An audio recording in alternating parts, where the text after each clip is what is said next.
أعوذ بالله من الشيطان الرجيم بسم الله الرحمن الرحيم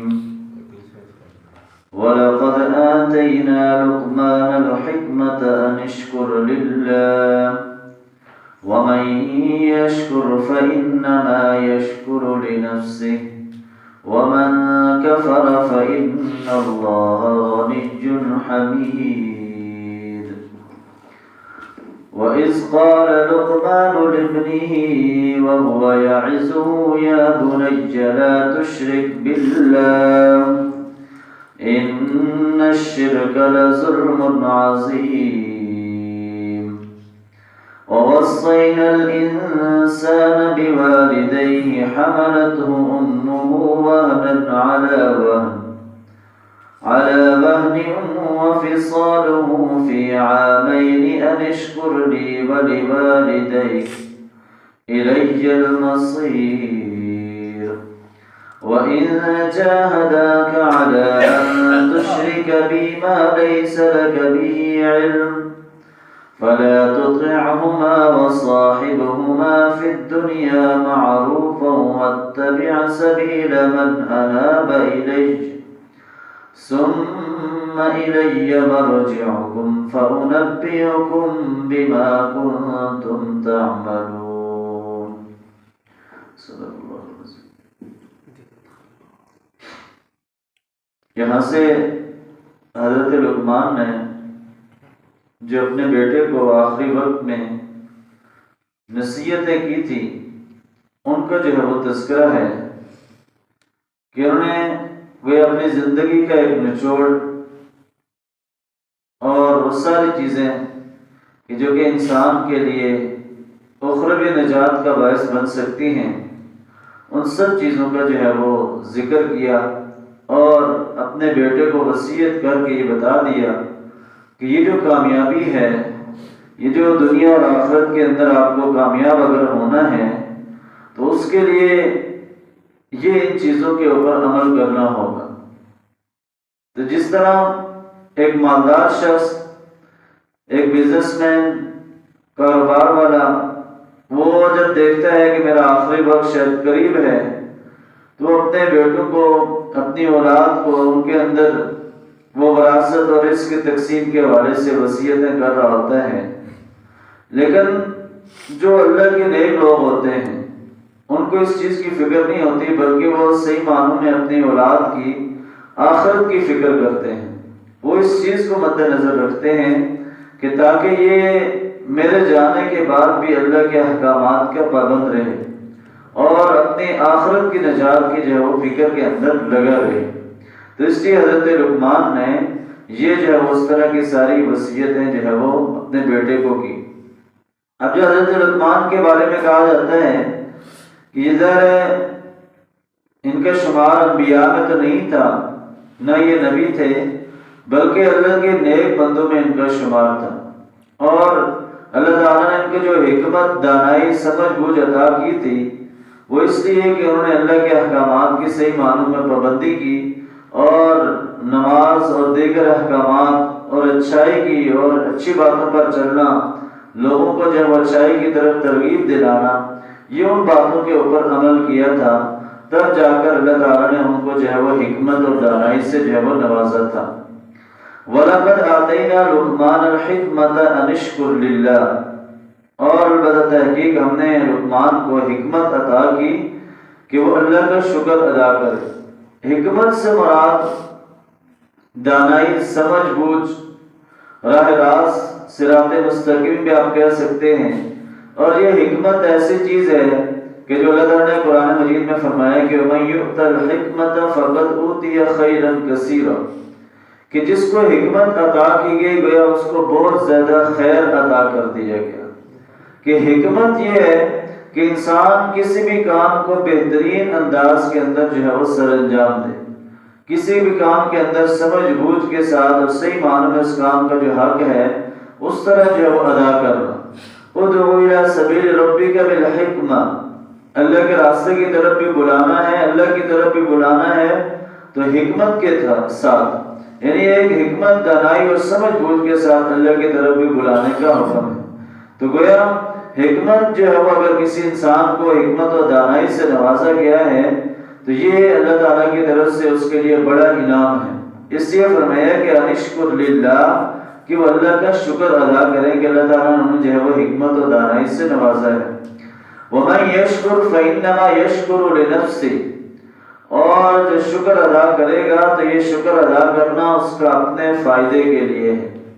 وَمَن كَفَرَ فَإِنَّ اللَّهَ، اور جو ناشکری کرے گا تو بے شک اللہ تعالیٰ کی جو ذات ہے غنی حمید، وہ بے نیاز بھی ہے اور قابل تعریف بھی ہے، تعریفیں ساری اسی کے لیے ہیں۔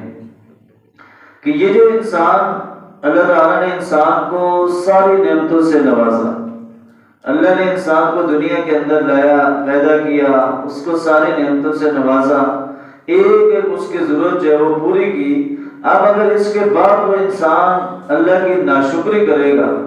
اللہ کے احکامات کی جو ہے وہ نافرمانی کرے گا، اور خاص طور پر جو ہے وہ شکر ادا نہیں کرے گا ان سب چیزوں پر، تو پھر گویا کیا ہے، وہ اللہ تعالیٰ کے احکامات کی جو ہے وہ ناشکری بھی ایک نافرمانی کے اندر آتی ہے۔ اور یہ جو شکر ادا کرنا ہے، وَمَن يَشْكُرْ فَإِنَّمَا يَشْكُرُ لِنَفْسِهِ، کہ جو شکر ادا کرنا ہے یہ اس کے اپنے فائدے کے لیے ہے۔ جو اللہ تعالیٰ نے قرآن مجید میں دوسری جگہ فرمایا کہ لَئِن شَكَرْتُمْ لَأَزِيدَنَّكُمْ، کہ اگر تم شکر ادا کرو گے تو میں تمہیں اور عطا کروں، میں تمہیں مزید دوں گا، اور جو ناشکری کرے گا تو میرا عذاب کیا ہے، ان عذابی لشدید، میرا عذاب بڑا سخت ہے۔ اس لیے انسان تو اللہ تعالیٰ کی اگر نعمتوں کے اوپر غور کرے تو اس کے لیے زبان پر تو ہر وقت یہ الفاظ، اللہ کے شکر کے الفاظ ہونے چاہیے، اس کو ہر چیز کے اوپر الحمدللہ کہنا چاہیے۔ قرآن مجید کو دیکھیں، آغاز کے اندر بھی اللہ تعالیٰ نے ذکر کیا الحمدللہ، اور انسان کو بھی کیا ہے، اس بات کی ترغیب دلائی، اس بات کی طرف راغب کیا کہ اللہ کا شکر ادا کرو، چاہے مشکلات ہیں، پریشانیاں ہیں، بیماریاں ہیں، لیکن حقیقی معنوں میں اللہ کا بندہ وہ ہے کہ جو انسان جو ہر وقت اللہ کا شکر ادا کرتا ہے، اور جو ناشکری کرتا ہے تو وہ ظاہر ہے پھر اپنا ہی نقصان کرتا ہے۔ اس لیے یہ شکر ادا کرنا یہ اہل ایمان کی، متقین کی، اللہ کے جو نیک بندے ہیں ان کی خاص صفات میں سے ہے۔ وَإِذْ قَالَ لُقْمَانُ لِابْنِهِ وَهُوَ يَعِظُهُ، اور جب کہا لقمان نے اپنے بیٹے سے، اور وہ اس کو وصیت کر رہے تھے، یا بنیا، اے میرے بیٹے، لا تشرک باللہ، اللہ کے ساتھ کسی کو کبھی مت شریک ٹھہرانا، ان الشرک لظلم عظیم، بے شک شرک جو ہے وہ سب سے بڑا ظلم ہے۔ اب یہاں سے حضرت لقمان کی جو وصیتیں ہیں وہ شروع ہو رہی ہیں کہ سب سے پہلے انہوں نے اپنے بیٹے کو جو وصیت کی وہ شرک کے حوالے سے، کہ اللہ کے ساتھ کبھی کسی کو ملانے کی کوشش مت کرنا، کہ جیسے اللہ سن سکتا ہے ایسے کوئی اور سن سکتا ہے، یہ عقیدہ مت رکھنا، جیسے اللہ غیب کا علم جانتا ہے ایسے کوئی اور بھی جانتا ہے۔ تو یہ ساری چیزیں ایسی ہیں کہ جو انسان کو شرک کی طرف لے جاتی ہیں، کہ وہ رب کہ جس نے سب کچھ بنایا، سب کچھ پیدا کیا، انسان کی ایک ایک ضرورت کو پورا کیا، اب جب سب کچھ دیا ہوا اس رب نے ہے تو پھر کیا ہے، اس کے بعد اگر انسان شرک کی طرف جائے تو یہ اس کے لیے سب سے بڑی بدبختی بھی ہے۔ اور اسی لیے شرک کو کیا ہے، ظلم عظیم کہا گیا ہے، کہ لظلم عظیم، کہ سب سے بڑا ظلم جو ہے یہ ہے کہ اللہ کے ساتھ کسی کو شریک ٹھہرانا۔ ظلم کی تعریف وہ یہی ہے کہ جو کسی چیز کو اس کو اصل مقام سے ہٹا کر کسی دوسری جگہ رکھ دینا، یعنی جو اللہ کا مقام ہے، جو اللہ کا مقام اور مرتبہ ہے، اس کے ساتھ آپ کسی اور کو ملا دیں تو یہ ظلم کے اندر آتا ہے۔ تو اس لیے اللہ کی عبادت کرنا، یہ جو ہم ہر سورہ فاتحہ کے اندر، ہر نماز کے اندر، ہر رکعت کے اندر پڑھتے ہیں، ایاک نعبد و ایاک نستعین، کہ اللہ ہم تیری عبادت کرتے ہیں اور تجھ سے مدد مانگتے ہیں۔ تو جب ہم سوچیں، یہ ذہن کے اندر رکھیں کہ ہماری مدد کوئی اور بھی کر سکتا ہے، تو پھر وہ یہ بھی کیا ہے، یہ بھی شرک کے اندر آتا ہے۔ اس لیے نبی صلی اللہ علیہ وسلم نے کیا فرمایا کہ اگر تمہارے جوتے کا تسمہ بھی ٹوٹ جائے تو وہ بھی اللہ سے مانگو، ہر چیز اللہ سے مانگو، دنیا کے کسی انسان کے آگے ہاتھ مت پھیلاؤ، اللہ سے مانگو گے تو اللہ کبھی کسی کا محتاج نہیں کرے گا۔ تو اس لیے شرک کی جو تعریف ہے، شرک کی یعنی اللہ تعالیٰ کے ساتھ کسی بھی اس کی ذات، صفات، افعال، کسی بھی چیز کے اندر، عبادات کے اندر اگر کوئی شریک ٹھہرائے گا تو وہ شرک کے اندر آتا ہے۔ اور یہی چیز جو ہے وہ اللہ تعالیٰ جو اہل مشرکین مکہ تھے ان کو بتا رہے ہیں کہ آپ تو لقمان کے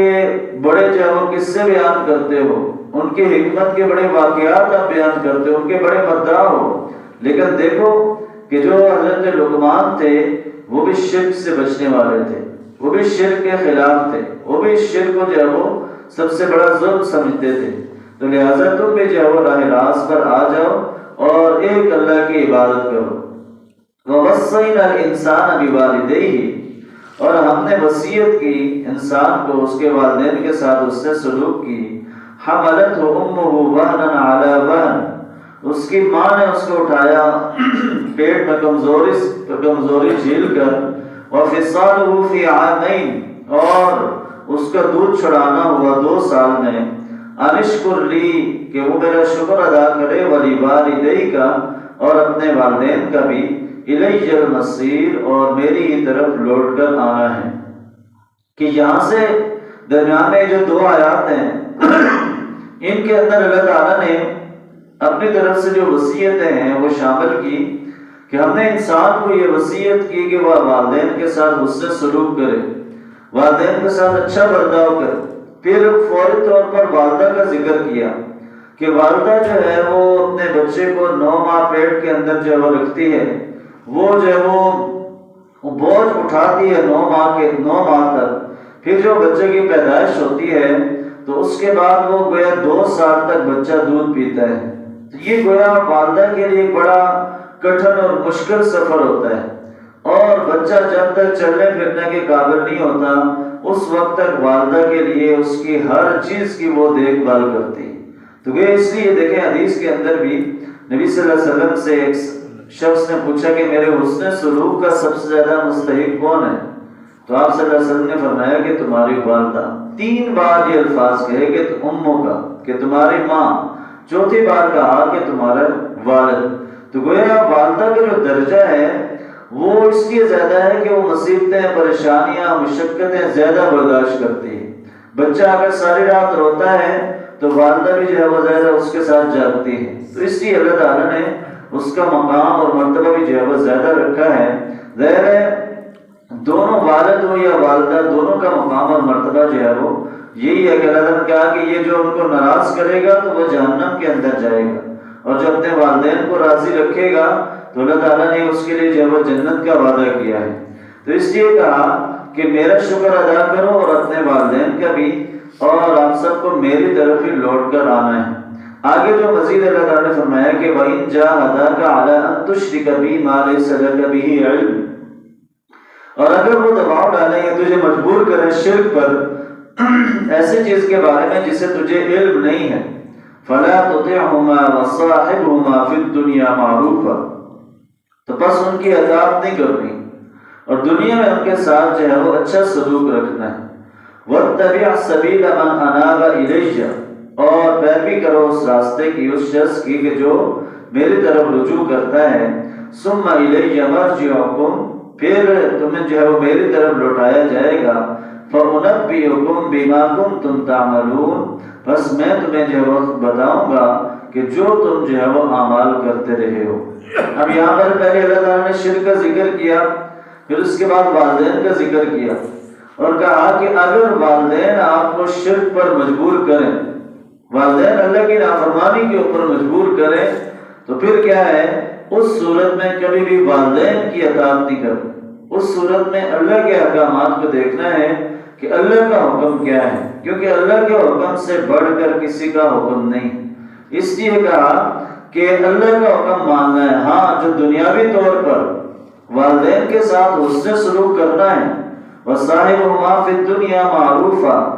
کہ ان کے ساتھ دنیا کے لحاظ سے ان کے ساتھ کوئی بدتمیزی یا کوئی ایسا پہلو نہیں کرنا کہ جو گستاخی کے اندر، بے ادبی کے اندر آتا ہو، لیکن اللہ کا حکم ماننا ہے۔ ماننا اللہ کا حکم ہے، حسن سلوک والدین کے ساتھ، چاہے اگر کسی کے والدین کافر بھی ہیں، اگر مسلمان نہیں بھی ہیں، تو ان کے ساتھ بھی جو ہے وہ حسن سلوک کی تاکید کی گئی ہے۔ اس لیے اللہ تعالیٰ نے واضح طور پر بتا دیا کہ شرک اللہ تعالیٰ کو کسی صورت جو ہے وہ قابل قبول نہیں ہے، اور شرک کے ہر لحاظ سے جو ہے وہ مذمت کی گئی ہے۔ تو ان آیات کے اندر ہمارے لیے پیغام یہی ہے کہ اللہ کا شکر ادا کرنا کہ جو اس نے ہمارے اوپر نعمتیں، جو ہمارے اوپر آسائشیں جو اس نے کی ہوئی ہیں، اور ہر موقع پر ایک اللہ کے آگے ہاتھ پھیلانا، شرک سے بچے رہیں گے تو اللہ تعالیٰ جو ہے وہ